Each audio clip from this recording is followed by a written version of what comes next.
नमस्कार दोस्तों। आज हम यूपीएचएससी 51 के अंडर में एजुकेशन सब्जेक्ट पे बात करेंगे और इसकी कुछ बारीकियों को देखेंगे, कुछ क्वेश्चन को देखेंगे, जिससे कि जब हम अपने मेन इंटरव्यू देने जाएं तो उसमें थोड़ी सी हेल्प मिल सके। आगे बढ़ने से पहले कुछ ऐसे चैलेंजेस होते हैं इंटरव्यू में, स्पेशली इस इंटरव्यू में भी हम कह सकते हैं, जिसके बारे में हम उतना गेस करके नहीं जाते हैं कि ये हमारे साथ भी हो सकता है, लेकिन अगर हमें पता हो तो उसके अकॉर्डिंग हम प्रिपेयर्ड हो सकते हैं। जैसे कुछ एग्जांपल लेते हैं। जैसे मान लीजिए कि आपको आपका इंटरव्यू पर्टिकुलर डेट पे है, तो ये तो आसान सी बात है, कोई इसमें एथिकल प्रॉब्लम नहीं है या किसी भी तरह की प्रॉब्लम नहीं है। आपकी जो रिपोर्टिंग है वो मान लीजिए कि 10 AM है या 9:30 है, सीधे सीधे जो हमारा नॉर्मल है। 9:30 AM आपकी रिपोर्टिंग है। आप एक दिन पहले प्रयागराज पहुंच जाते हैं, कई लोग 2 दिन पहले भी चले जाते हैं थोड़ा कंफर्टेबिलिटी फील करने के लिए, लेकिन दोनों में कोई खास फर्क नहीं है, आप कम से कम एक दिन पहले चले जाएं। आपने अलार्म सेट किया है कि मुझे किसी भी तरह से 6 बजे उठ जाना है, कई लोग 7 बजे उठते हैं और अच्छी बात है, जितनी अच्छी नींद लेकर जाएंगे वो ठीक रहेगा। 6 बजे या 7 बजे, 7 या 6 AM पे आपने अलार्म लगाया हुआ है, लेकिन जब आप सोने गए तो ऐसा हुआ कि हर 1 घंटे पे आप चेक कर रहे हैं कि कितना बज रहा है, 1 2 3, सो भी रहे हैं, बार बार चेक भी कर रहे हैं, और ऐसा करते करते करीबन 4 AM के बाद आपको नींद नहीं लगी, नींद आई ही नहीं, यानी कि सब कुछ मिलाकर पूरी रात में 2 घंटे आपने सोया, या हो सकता है कि आपने बिल्कुल नहीं सोया। तो क्या इंटरव्यू खराब जाएगा? देखो, ये पॉसिबिलिटी होती है, इसको आप रोक नहीं सकते, ये एक प्रेशर होता है, तो संभावना है कि ऐसा हो जाए।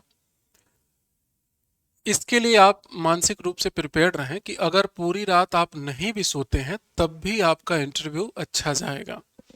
हाँ, अच्छे सोने से 2-3% फर्क पड़ता है कि हमारे बोलने, सोचने, समझने, उस वर्ड सिलेक्शन जो होता है, ये सब इजी होता है और कॉन्फिडेंस में होता है। लेकिन नहीं सोने पे भी इंटरव्यू अच्छे जाते हैं और उनके भी रिजल्ट आते हैं जो पूरी रात नहीं सोए थे। कई रिजल्ट वाले बच्चे पिछले साल बात किए थे, तो वो बता रहे थे कि सर मैं पूरी रात नहीं सो पाया, लेकिन रिजल्ट हुआ। तो मेन हमारी ज़रूरत क्या है, सोना या रिजल्ट? तो रिजल्ट है तो फिर ये कोई बड़ी प्रॉब्लम नहीं है, आप इससे ज़्यादा तनाव ना लें। दूसरा, जब वहाँ आप जाते हैं, आपका डीबी चेक होता है, डॉक्यूमेंट वगैरह जो है ये सब चेक होता है, तो उसमें अगर कोई कमी पड़ती है तो भी आप घबराइए नहीं, आपको टाइम मिलता है, आप थोड़े समय बाद उसको डिपॉजिट कर लेते हैं। ज़्यादातर मैंने देखा है कि इस केस में बहुत रेयर टू रेयर किसी का जॉब रुका है, नहीं तो लगभग लगभग सभी का हो जाता है। कई सारे तरीके होते हैं उसको डिपॉजिट करने का, नाम वगैरह अगर गलत लिखा है उन सभी को लेकर के भी। पैनल नेम जब वहाँ अनाउंस होता है कि आपका इस पैनल में ये इंटरव्यू है, तो उसके बाद धड़कनें बढ़ जाती हैं कि किस तरीके से क्या पूछा जाएगा, कैसा पैनल का नेचर है, ये सभी चीज़ें। 1 सेकेंड प्लीज, 1 सेकेंड।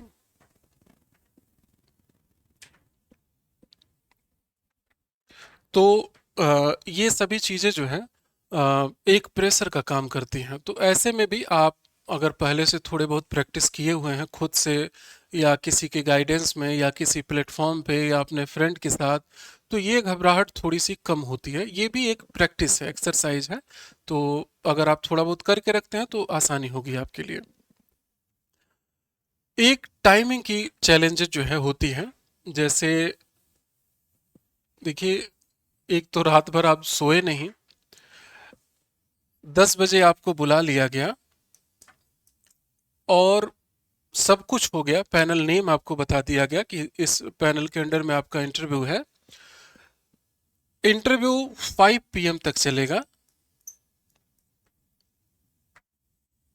30 बच्चों को बुलाया गया है, एक हम ये अनुमान ले रहे हैं, ये कभी कम भी हो जाता है, या किसी किसी केस में, बहुत रेयर केस में ज़्यादा होगा, लेकिन मान के चलिए 30 कैंडिडेट अगर बुलाए गए हैं, 5 बजे तक है, तो ये तो कंफर्म है कि कुछ बच्चों का 4 PM के बाद होगा और कुछ का जाते हो जाएगा। जो जाते हो जाता है वो भी डरे रहते, बताओ पहला नंबर हमारा ही आ गया। और जिनका लास्ट में होता है वो बैठ करके पानी पी पी करके और मुंह धो करके वो कई बार मतलब थकावट महसूस करने लगते हैं। दोनों केस जो है दिक्कत होता है, लेकिन इसमें आप कुछ नहीं कर सकते। कई बार ऐसा होता है कि यहां से लेकर के 4 PM तक करीबन 20 से 22 कैंडिडेट का हो जाता है, और बाकी जो 1 आवर में ये हमारे 8-10 बच्चों का हो जाता है। अब समझ रहे हैं ना कि कैसे होगा 8-10 बच्चों का। फिर थोड़ी सी रफ्तार में होने लगती है, किसी का 5 मिनट, 7 मिनट, 10 मिनट, 8 मिनट ऐसे करके। तो ऐसे में क्या होता है, इंटरव्यू का एक रूल है कि जितना ज़्यादा आपका इंटरव्यू जाता है, मतलब जितने टाइम तक आपका इंटरव्यू चलता है, उतनी अच्छी बात मानी जाती है, अगर वो लोग ज़्यादा टाइम लेते हैं आपसे तो। लेकिन अगर आपसे बहुत कम लिया जा रहा है, इस केस में लिया जा रहा है, तो आप इससे टेंशन ना लें, क्योंकि आखिरी में वो लोग उनको जल्दी है, ऐसा नहीं है कि आपको कम मार्क्स देना चाह रहे हैं। तो ऐसे में क्या होता है कि कई बार एवरेज मार्क्स दे दिया जाता है, कई बार अच्छे मार्क्स दिए जाते हैं, या किसी को 3-4 मिनट में लगा कि नहीं ये नहीं कंफर्टेबल है, तो कई बार उनको कम भी दिए जाते हैं। इस बेस पे टाइम का हम जज नहीं कर सकते, लेकिन हाँ बीच में अगर किसी को मान लीजिए गया 2-3 मिनट में ही बाहर कर दिया, तो थोड़ा सा ये अच्छा सिम्टम नहीं माना जाता है। कोई दुखी होके निकला है, कोई काफी खुश होके निकला है, ये भी पैमाना नहीं होता है कि उनका अच्छा या बुरा गया है। कई बार हमें लगता है कि ये आंसर सही है, कई बार लगता है कि हम लग रहा है कि वो लोग नाराज हैं मेरे से। तो कुछ केसेस में ये हमारा आइडिया पलट जाता है। हमें क्या करना है कि अपना मैक्सिमम एफर्ट देना है, मैक्सिमम कोशिश करनी है कि किस तरीके से हम वहाँ बेहतर से बेहतर कर सके। और कोशिश करिए कि देखिए पैनल के जो लोग हैं वो एक पर्सन है, व्यक्ति हैं, हमारी सोसाइटी से गए हुए हैं। उनकी अगर मानसिकता थोड़ा बहुत आप समझ पाए, देखिए समझ पाइए, जज मत करिए, समझ पाइए, तो उनके अकॉर्डिंग कुछ आंसर वगैरह दे सकते हैं। जैसे मान लीजिए कि अगर उसमें पैनल में महिला है कोई, तो आप उसके उनके अकॉर्डिंग थोड़े से शब्दों का चुनाव अच्छा कर सकते हैं। या कुछ भी ऐसा दिखे, जरूरी नहीं कि भाई कुछ भी ऐसा दिखे, तो थोड़ा सा खुद को आप उनके अकॉर्डिंग ढाल सकते हैं, मतलब वही इंस्टेंट डिसीजन जो है वो आप ले सकते हैं। अ, आते हैं आपके सब्जेक्ट पे, कुछ इस पे पॉइंट रखते हैं। जैसे कि एक जो है ना चाहते हुए भी, मना करने के बाद भी कुछ चीज़ें डिस्कस में आ ही जाती हैं कि कट ऑफ क्या जाएगी। तो देखिए कट ऑफ का अंदाज़ा मैं हर वीडियो में कहता हूं कि मैं इससे थोड़ा दूर रहना चाहता हूं, क्योंकि ये रेगुलर एग्ज़ाम नहीं है और इसमें दिक्कतें आती हैं, लेकिन फिर भी मैं कुछ लॉजिक देता हूं। उस लॉजिक के बेस पर आप अंदाज़ा लगाइएगा कि कितनी कट ऑफ जाएगी इसकी। जैसे अभी इस बार की जो सीट है वो 25 सीट है, और लास्ट ईयर 40 सीट थी,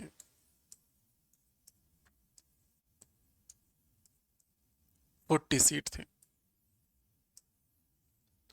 और आप जानते हैं कि रिकॉर्ड तोड़ दिया था इस सब्जेक्ट ने कट ऑफ के बारे में। कुछ सब्जेक्ट में समझ में आता है जहां पर बहुत आसान क्वेश्चन पूछे जाते हैं, मेरिट हाई जाती है, जैसे नेपाली वगैरह जो होते हैं उनमें बहुत हाई 80+ ही रहता है, उर्दू में जैसे ज़्यादा चला गया था। कुछ सब्जेक्ट समझ में आता है, लेकिन एजुकेशन जहाँ इतनी सीटें हैं वहां पर भी 80 जाना, आप समझ रहे हैं कि कितनी बड़ी चैलेंजेस थी ये। 80 क्वेश्चन, ये बहुत बड़ा एक चैलेंज था। 159 पॉइंट समथिंग मार्क्स थे, तो मान के चलिए कि लगभग 80 क्वेश्चन ही थे। ईडब्ल्यूएस में थोड़ा सा कमी था कि ईडब्ल्यूएस इसमें मेल और फीमेल में जो है थोड़ा सा डिफरेंसेस थे, 155 एंड 151 ऐसे करके थे। तो एग्जैक्ट देखिए 155 और 151 ऐसे करके थे, और भी कैटेगरी वाइज ये कम हो गए थे। अब ये बताए सबसे ज्यादा जो डर है वो इस सब्जेक्ट का कटअप बताने का है कि 80 अगर 40 सीट में है, अगर हम इससे कंपेयर करें तो 85 मान लें। पेपर थोड़ा इजी अगर मान लेते हैं तो 90 मान लेते हैं। क्या ये कोई कट ऑफ है किसी भी तरह के एग्जाम का, वो भी कॉम्पिटिटिव एग्जाम का, हायर के एग्जाम का, कि 90 पे जो है मेरिट जा रही है? पिछली बार तीन ऐसे सब्जेक्ट थे, तीन चार सब्जेक्ट ऐसे थे जिसके बारे में गेस करना काफी मुश्किल था, जिसमें सबसे टॉप पे एजुकेशन था, फिर इकोनॉमिक्स था, पॉलिटिकल साइंस थे, साइकोलॉजी था। अंदाजा लगाना मुश्किल था कि इनके कट ऑफ कितने जाएंगे। लगभग लगभग वो सिनेरियो इस बार नहीं चल पाएगा, मतलब कह सकते हैं कि कुछ भी हो सकता है। ये काफी नीचे भी आ सकता है 80 से, और हो सकता है कि उसके इर्द गिर्द भी रहे, लेकिन मुझे नहीं लगता है कि किसी भी कीमत पे उससे ज्यादा जानी चाहिए, मतलब ये मेरा अनुमान है। बाकी अब रिजल्ट के बाद इसको देखा जाएगा कि इसमें है क्या। नेक्स्ट हम लोग रिजल्ट को लेकर बात करेंगे। थोड़ा सा बहुत छोटा सा, अभी लास्ट वीडियो मैंने एक अपलोड किया था, उसमें एक लंबी डिस्कस है इस पे, आप चाहें तो उसको देख लीजिएगा। देखिए रिजल्ट जल्दी आने वाला है, मैं फिर भी उस पर अडिग हूँ। जून में संभावना पूरी है। जून में अगर नहीं भी आता है, जुलाई में आ जाएगा, तो इसमें ऐसा नहीं है कि बहुत ज़्यादा आपका फ़ायदा नुकसान होने वाला है, क्योंकि आप प्रिपरेशन करते रहिए। जैसे रिजल्ट आएगा फिर उसके बाद ज़्यादातर जो मोड आयोग अपनाता है वो 15 डेज का टेन्योर अपनाता है, यानी कि किसी भी इंटरव्यू से पहले 15 दिन पहले वो बता देंगे कि आपका इस डेट को है। कई बार इसमें जैसे ज़्यादा सब्जेक्ट हैं तो वो तीन चार सब्जेक्ट का इकट्ठे भी बताते हैं। तो अगर स्टार्ट में होती है तो मान के चलिए कि आपके लिए अफरा तफरी जैसी सिचुएशन होगी, तो आप अपनी प्रिपरेशन करते रहिए। इतना लंबा सिलेबस है, दो दो महीने रिवीजन में लगना है, तो आप उसको करते रहिए। जून की बजाय जुलाई में आता है तो भी आपके पास कम टाइम ही रहेगा, तो हो सकता है आयोग कभी भी सरप्राइज कर दे आपको। दो पार्ट और हम लोग देखेंगे, एक तो सब्जेक्ट के नेचर को, और जो लास्ट में इस सब्जेक्ट में इंटरव्यू में पूछे गए क्वेश्चन हैं उनको देखते हैं। सब्जेक्ट के नेचर को अगर हम बात करें एजुकेशन सब्जेक्ट की, तो इसको कई सब्जेक्ट के साथ जोड़ करके इसे बनाया गया है। जैसे एग्जाम्पल के तौर पे education in philosophy, education in polity, education in history, education in management, इस तरीके से डिफरेंट सेक्टर में इसको ऐड करके बनाया गया है। और कहने का मतलब है कि जोड़ा गया है तो वहाँ से ये सब चीज़ें आएंगी ही। जैसे पॉलिटी अगर देखना है तो आप वहाँ के आर्टिकल को देखेंगे, मैनेजमेंट देखना है तो मोटिवेशन वगैरह जो पार्ट है वो आप देखेंगे, या हिस्ट्री है तो आप जानते हैं कि पूरा ब्रिटिश टाइम में जो एजुकेशन सिस्टम था, या आफ्टर फ्रीडम जो एजुकेशन सिस्टम है। तो ऐसे करके, और कुछ फिलोसफिकल पार्ट भी हैं, कुछ प्रिंसिपल भी हैं, जो प्रिंसिपल वाले में सबसे ज़्यादा स्टूडेंट को प्रॉब्लम होती है। तो कहने का मतलब है कि इसके नेचर के अकॉर्डिंग जो है हमें तोड़ तोड़ के सभी पार्ट को प्रिपेयर करना है, और खुद को स्ट्रांग फील कराना है कि आप यहाँ पर आंसर देने के लिए कंफर्टेबल है। देखिए टुकड़ों में पढ़ करके आपने पास कर लिया हो रिटन, लेकिन जब हम इंटरव्यू देते हैं तो हमें सिस्टमेटिक बताना होता है, एक पॉइंट को उससे रिलेटेड पॉइंट को एक पास रखना होता है। अभी हम क्वेश्चनों को देखेंगे कि किस तरह से क्वेश्चन पूछे गए, तो थोड़ा सा और आपको आइडिया लगेगा। एक एक करके उन क्वेश्चन को लेते हैं, थोड़ा सा अनुमान लगे आपको। इसकी मैंने एक लिस्ट बना ली है।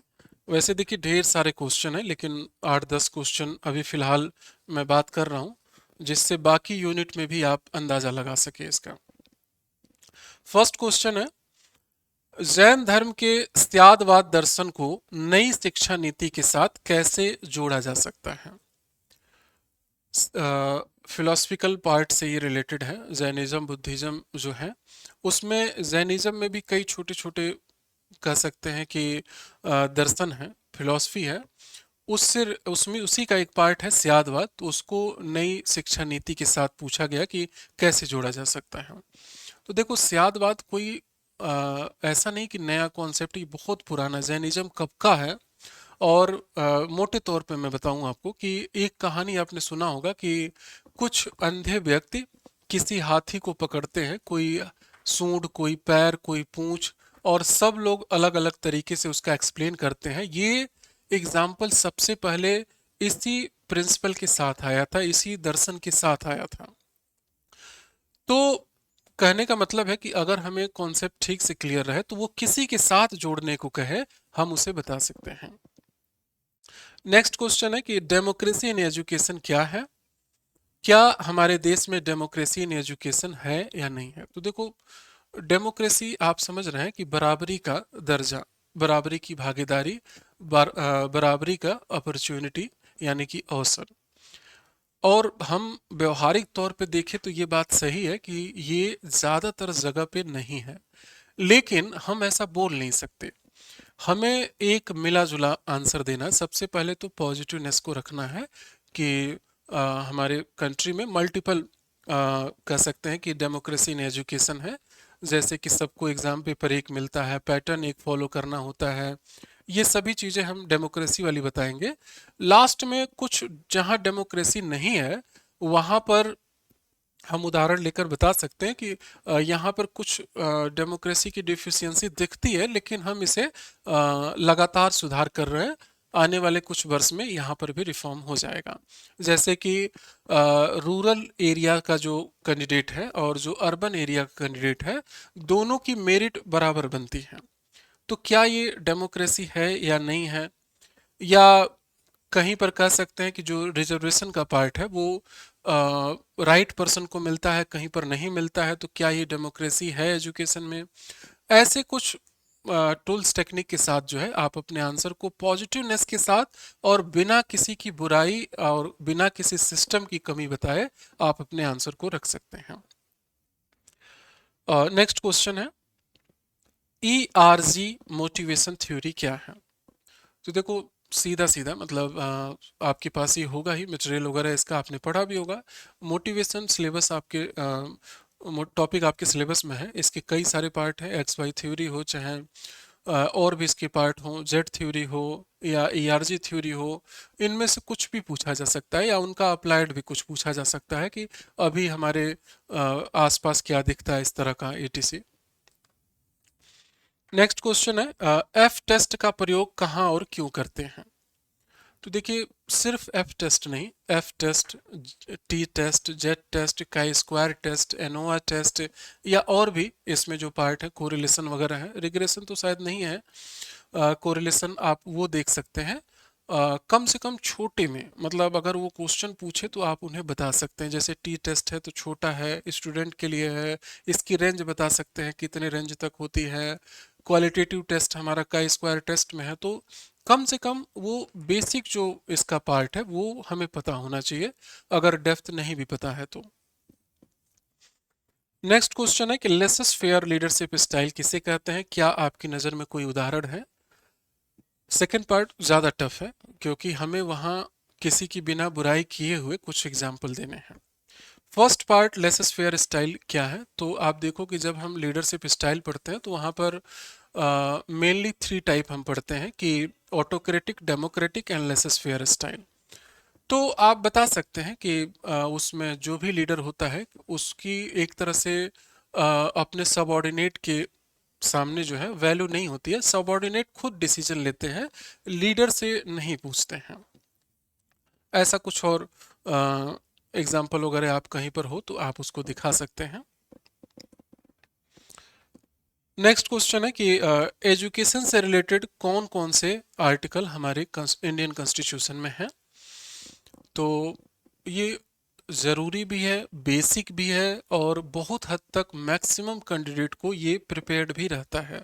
अगर आपको नहीं है तो आप उसको कर भी लें, वहाँ से थोड़ा सा क्रॉस भी वो कर सकते हैं। जैसे फंडामेंटल राइट से रिलेटेड 21 है, 21A है, किस अमेंडमेंट के थ्रू, किस आर्टिकल में है, या और भी कुछ चीज़ें, क्या कब बना, किस ईयर में जो है अमेंड हुआ, किस ईयर ये इसके प्रोसेस स्टार्ट हुए, या DPSP में कहाँ पर जो है एजुकेशन से रिलेटेड बात की गई है, या और भी कहीं पर है। तो वो न सिर्फ आर्टिकल बल्कि थोड़े बहुत उसके डेप्थ वाले पॉइंट भी पता हो तो ज़्यादा ठीक है। नेक्स्ट क्वेश्चन है, कोठारी कमीशन की कोई 3 रिकमेंडेशन बताइए। देखिए यही मैं आपसे बता रहा था कि आपको जब इंटरव्यू में बताने होते हैं तो कई बिखरे हुए पॉइंट को एक पास बताना होता है। जैसे कोठारी आयोग की जो रिकमेंडेशन है वो आपने टुकड़ों में तो याद किया होगा, लेकिन ज्यादा बेहतर होता है कि जो अच्छे पॉइंट है वो हम ऊपर रखें। बताने के क्रम में 3 अगर पूछ रहे हैं तो 3 ऊपर रखें, अगर 5 उन्होंने पूछा है तो कम से कम जो बेस्ट है उनको ऊपर रखें, फिर ऐसे क्रम में बताएं तो बेस्ट रहता है। अगर नहीं आप प्रिपेयर्ड हैं तो कम से कम बता जरूर दें कि हाँ ये रिकमेंडेशन उसमें रखी गई थी। नेक्स्ट क्वेश्चन है cost benefit and cost effective में क्या अंतर है। ये डायरेक्ट सिलेबस से है, दोनों पॉइंट आपके दिए हुए हैं, cost benefit and cost effective.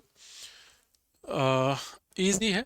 आपने जैसे इसमें प्रॉब्लम क्या आती है कि जो आपने प्रिपेयर्ड इसको किया है वो बड़े रूप में किया है, कॉस्ट इफेक्टिव को आधे एक पेज में प्रिपेयर किया होगा, फिर कॉस्ट बेनिफिट को किया होगा, लेकिन यहाँ पर कम शब्दों में दोनों को एक्सप्लेन हमें कर देना है कि हाँ ये है और ये है, मिनिमम वर्ड में। आप थोड़ी सी प्रैक्टिस करके देखिएगा खुद से, अगर कहीं दिक्कत आए तो आप चाहें तो थोड़ा सजेशन भी ले सकते हैं। कुछ अप्लाइड क्वेश्चन भी पूछे जाते हैं किसी भी तरह से, क्योंकि ये सब्जेक्ट ऐसा है कि पूरे अप्लाइड क्वेश्चन बनने के चांस होते हैं। जैसे मान लीजिए कि कोई ऐसा कैंडिडेट है जिसे पता है कि अगर वो स्टडी नहीं करेगा या पढ़ेगा नहीं तो फेल हो जाएगा, बावजूद इसके वो नहीं पढ़ता है, इसके क्या रीजन हो सकते हैं।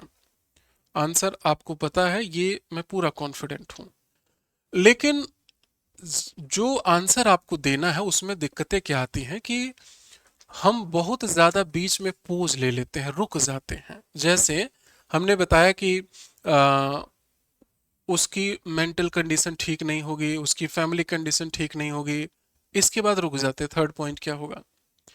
ये जो लंबा गैप होता है ना, ये बताता है कि आपकी जो एनालिटिकल पावर है वो बहुत अच्छी नहीं है, यानी कि तेज दिमाग आपको लेके चलना है। तो देखो जब भी ऐसे सिचुएशन में आप फंसो तो आप कुछ पॉइंट को अपने दिमाग में रखो दौड़ लगाने की। कैसे? इसका बेस होता है कि mental, economical, social, sorry environmental, geographical and other, जो हम कह सकते हैं, मतलब कुछ ऐसे पॉइंट, सामाजिक, आर्थिक, राजनीतिक, इस तरह से। तो इसमें आपने 2 पॉइंट तो रख दिया कि फैमिली, तो फैमिली तो थोड़ा सा मेंटल, पहले तो मेंटल आपने रखा, फैमिली सिचुएशन रखा, उसको मैं अलग रखता हूँ। इसके बाद भी कह सकते हैं कि इकोनॉमिक, पैसे की कोई दिक्कत हो उसके पास, वो ऐसे जगह से आया हो सकता है उसकी तबीयत खराब हो गई हो, इंटरनली कुछ प्रॉब्लम हो, बॉडी पेन हो, मतलब ऐसे जब हम हमारे पास से एक स्केच रहता है तो हम जल्दी से अपने दिमाग को चारों तरफ दौड़ा लेते हैं। देखो जितने लोग रिटन पास करके गए हैं मैं मानता हूं कि वो सभी एलिजिबल हैं असिस्टेंट प्रोफेसर बनने के लिए, लेकिन किसी कारण से किसी के मार्क्स कम हो गए तो वो थोड़ा सा अपने आप को हीन समझे, ये गलत है, या जिनके ज्यादा आ गए वो उसको हीन समझे, ये तो और भी ज्यादा गलत है। इंटरव्यू में पॉइंट सबको पता है, किसी ने जल्दी बता दिया, किसी ने कम बताया, तो ये नॉलेज और उसकी डेप्थनेस का एक तरह से टेस्ट नहीं है, लेकिन फिर भी अगर हमारे पास यही मेजरमेंट है तो हम इसके अकॉर्डिंग प्रिपेयर्ड रहें।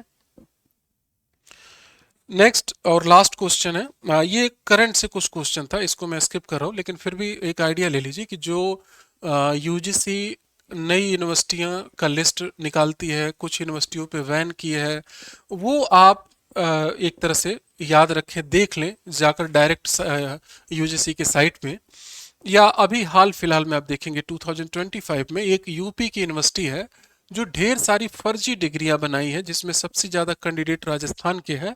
तो उस यूनिवर्सिटी का नाम आपसे पूछ सकता है कि वो कौन सी यूनिवर्सिटी है, एटीसी वगैरह इस टाइप में।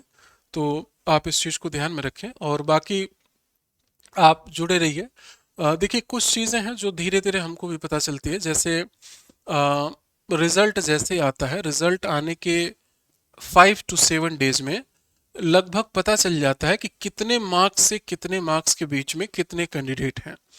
तो एक अनुमान लगा सकते हैं कि कौन सा ऐसा कैंडिडेट है जो पूरी तरह से इन है कैसा भी मार्क्स मिले इंटरव्यू में, कौन है जो पूरी तरह से आउट है, चाहे 27 मार्क्स मिल जाए तो भी, कितने लोग हैं जो पूरी तरह इंटरव्यू पे ही डिपेंड है कि इससे 18 19 तक आया तो फेल हो जाएंगे, 25 26 27 आया तो वो इन हो जाएंगे।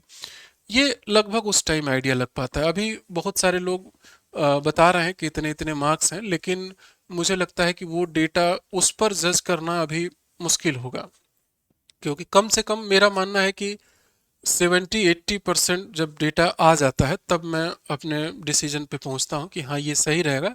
क्योंकि कई अच्छे मार्क्स वाले बच्चे भी इधर उधर कॉल नहीं करते हैं, या फिर लास्ट में रिजल्ट के बाद वो लोग कंसर्न करते हैं। तो हमारी मेन जो कह सकते हैं फुलफिलमेंट हो पाती है वो ज़्यादा मार्क्स वाले बच्चों से होती है, कि हम अंदाज़ा लगा पाए कि हाँ इतने मार्क्स से ऊपर इतने कैंडिडेट हैं।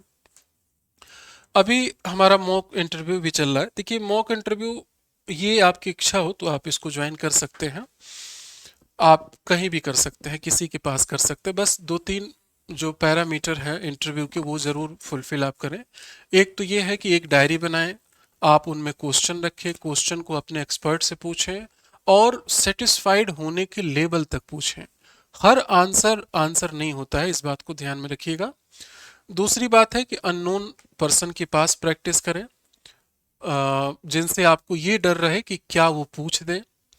अगर आपको कोई प्लेटफॉर्म मिलता है तो आप वहाँ भी कर सकते हैं, आप हमारे पास भी जुड़ सकते हैं। हमने इसका जो पैटर्न बनाया है वो 4 पर्सन की पैनल बनाई है, जिसमें सब्जेक्ट एक्सपर्ट, साइकोलॉजिस्ट और इंटरव्यू एक्सपर्ट, ऐसे करके डिवीजन करके वो सभी लोग हैं। माइक से अनाउंसमेंट वगैरह है, वेटिंग हॉल है, टाइमिंग है, आपको इस टाइम पहुंचना है, डॉक्यूमेंट्स वेरिफिकेशन है, वो सभी प्रोसेस हम जो है यहाँ इम्प्लीकेट करते हैं। तो मुझे लगता है कि थोड़ा सा प्रैक्टिस में आपको मदद मिलेगी। बाकी आप और भी तरीके से कर सकते हैं तो आप उसे ज़रूर करिए। अगर आपको ज़रूरत लगे कि आप जुड़ना चाहें तो आप दिए गए नंबर पे आप कॉल कर सकते हैं, या नहीं भी जुड़ना है, अगर आपको इसके रिगार्डिंग कुछ सजेशन चाहिए तो आप बात कर सकते हैं। देखिए इस फाइनल सिलेक्शन में सबसे ज़्यादा जो रोल है वो आपका है, क्योंकि आपने काफ़ी मेहनत से अपनी एकेडमिक तैयार की है, आपने रिटन एग्ज़ाम निकाला है, मैक्सिमम पार्ट इंटरव्यू का भी आपने प्रिपेयर किया है। हमारी तरफ से थोड़ा सा गाइडेंस मिलने से हो सकता है कि जो एक दो मिस्टेक से आप 18-19 पा रहे थे, तो हो सकता है कि वो 25 26 27 तक पहुंच जाए, तो एक उलट फेर वाला जो सिचुएशन है उसमें थोड़ा मदद आपको मिले। आज की वीडियो हम लोग यहीं समाप्त करते हैं। थैंक यू सो मच आप सभी का।